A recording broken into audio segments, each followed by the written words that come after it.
região Nordeste é uma das mais badaladas do país, com uma diversificada riqueza vegetal, como a carnaúba, o babaçu e o cacau. O Nordeste é também muito procurado pelo turismo nacional e estrangeiro. Suas belas praias e seu clima, quase que permanentemente quente, são um convite para os que apreciam a natureza, não é? Pena que as secas castiguem tanto alguns pontos daquela região, principalmente no polígono das secas. A região Nordeste e suas principais características são os assuntos de hoje. E aí, gente, como é que estão? Tranquilos? Preparados para a dose de hoje? E a dose de hoje é uma grande dose, uma dose agradável, sobre a região Nordeste do Brasil. Pois é, a grande região Nordeste. E ela é abordada de várias maneiras nos vestibulares. Eu vou tentar aqui, nesse nosso tempinho que não é muito longo, mostrar um jeito pela qual essa região é abordada em prova. E esse jeito é o seguinte: o Nordeste, a região Nordeste, ela costuma ser subdividida. Ou seja, é muito comum você ouvir por aí as pessoas falarem os Nordestes do Nordeste. São as sub-regiões nordestinas. Você fala, que história complicada é essa? Você vai entender facilmente desde que você olhe esse maravilhoso mapinha. Você vai olhar e vai compreender. Veja lá, quais são as sub-regiões nordestinas? São essas que você está podendo observar na sua legenda aqui, ó. Zona da Mata é a primeira sub-região. É o que você está vendo aqui, ó, que pega todo o litoral oriental do Nordeste, do Rio Grande do Norte até o sul da Bahia. Isso que é a Zona da Mata. Por que chama Zona da Mata? Porque essa área originalmente era coberta, marcada pela presença da Mata Atlântica. Evidentemente que hoje em dia não tem mais nem sombra dessa Mata Atlântica por aí. É que tem muito pouco. O outro Nordeste é uma área de transição, chamada de agreste. O agreste está aqui, ó. Está acompanhando a legenda aqui, ó, agreste, ó. Olha ele aqui, ó. Então ele acompanha lá a Zona da Mata, só que mais para o interior. É nesse agreste que fica aquele grande planalto da Borborema, que fica mais ou menos nessa área aqui que eu estou mostrando para você, assim, ó, famoso. E é uma área de transição entre a Zona da Mata Nordestina e o que está em verde aqui, que é o que nós chamamos de sertão, o Grande Sertão. Tá aí, ó. Então você já viu 3 sub-regiões do Nordeste. Zona da Mata, Agreste, Sertão. Olha no mapinha lá onde fica cada uma. Zona da Mata, porção litorânea, o Agreste, transição dessa Zona da Mata para o Sertão. E o último, que nós chamamos de Meio Norte, que pega o estado do Piauí, que você está vendo aqui, e o estado do Maranhão, que você está vendo aqui. Meio Norte, que seria também uma transição, só que agora do sertão, desse que está em verde, para o domínio amazônico, que está para o lado de lá. Inclusive tem um pedacinho da Amazônia que pega aqui o Maranhão, né? Então veja lá, de novo, ó, Zona da Mata Nordestina, Agreste, estou indo do leste para o oeste, para o interior, Sertão Nordestino e o Meio Norte. Essas são as sub-regiões do Nordeste. E cada uma dessas sub-regiões tem uma característica peculiar, né, que é mais cobrada em prova. Vamos ver que características são essas. Então vamos na ordem que a gente olhou no mapinha. Zona da Mata Nordestina. O que é que ela tem de importante, que destaca ela das demais? Primeiro, é a região de ocupação mais antiga do Nordeste. Ocupação mais antiga com que atividade? Monocultura tropical. Sobretudo monocultura de cana, principalmente de cana. Hoje, na porção sul, mais lá para o sul da Bahia, olha o mapinha de novo, olha o mapinha, vê que legal. Aqui, ó, porção sul aqui, ó, você também tem uma monocultura muito importante, sempre cobrada em prova, que é a monocultura de cacau. Então, uma área historicamente ocupada pelas monoculturas tropicais, cana, cacau. Além disso, é a área que mais concentra a população. Tem grandes cidades ali, algumas áreas metropolitanas, como a de Salvador, como a de Recife. A população está concentrada mais aí. E é também a área que tem os maiores polos industriais, que estão exatamente nessas 2 áreas metropolitanas que eu comentei. Salvador, Recife. Salvador na Bahia, Recife em Pernambuco. Então, essa é uma característica importante da Zona da Mata, sempre cobrada em prova. Logo depois, indo para o interior, quem que vinha? Você lembra? Era o Agreste, uma área de transição para o sertão. E por ser transição, ele tem uma porção mais úmida na fronteira com a Zona da Mata e mais seca na fronteira com o sertão. O Agreste já tem uma ocupação totalmente econômica mesmo, totalmente diferente da Zona da Mata. Enquanto a Zona da Mata era com monocultura em grandes propriedades em latifúndios, o Agreste foi ocupado com pequenas propriedades, fazendo sobretudo agricultura de subsistência, agricultura alimentar, pequenas propriedades. Viu a diferença? Passei do agreste para o interior, eu estou onde? Estou no sertão. E o sertão, já esqueceu, olha o mapinha de novo, veja lá o sertão, de novo, vai olhar toda hora. Estava aqui na zona da mata, passei pelo agreste, que é essa área de transição, estou no sertão. Veja como é grande esse domínio do sertão. Observou o tamanhão dele. Ora, o sertão, ele é marcado, sem dúvida nenhuma, pelas características climáticas. É até aí daí que vem o nome, desertão, virou sertão, né?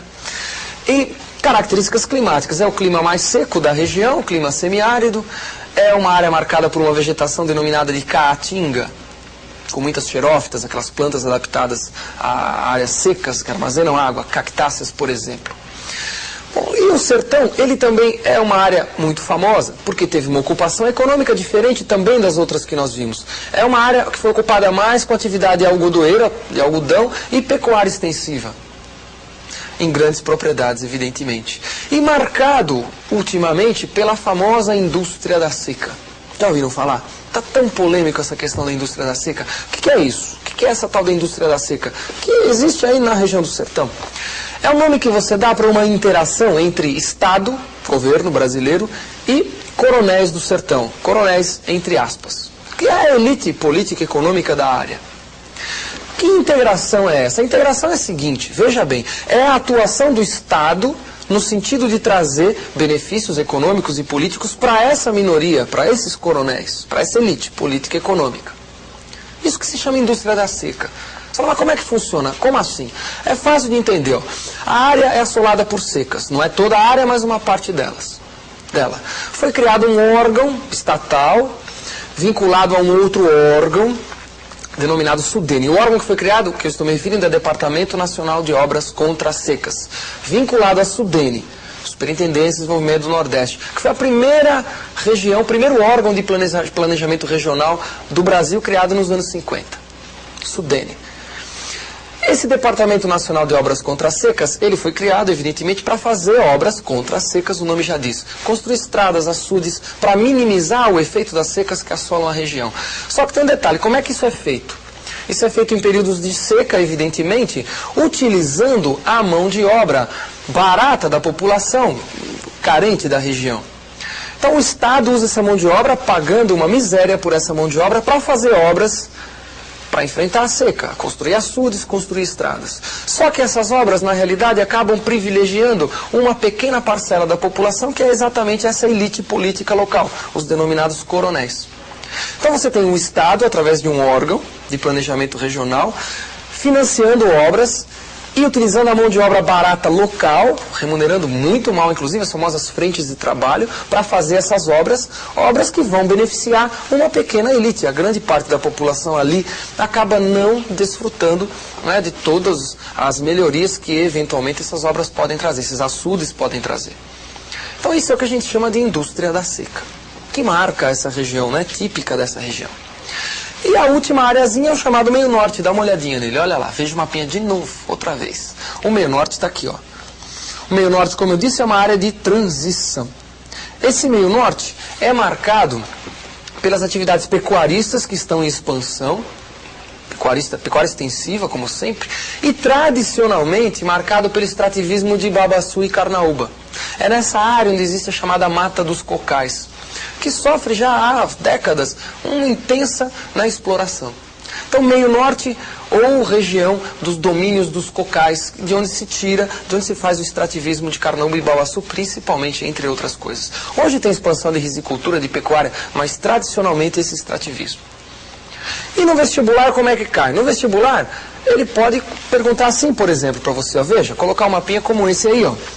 Com as áreas, com as 4 sub-regiões indicadas apenas, ele bota o esboço da região Nordeste, e cobrar de você a identificação de cada uma delas, e cobrar as características de cada uma delas. Então, isso que é importante. Então, vamos ver se você até aqui você aprendeu.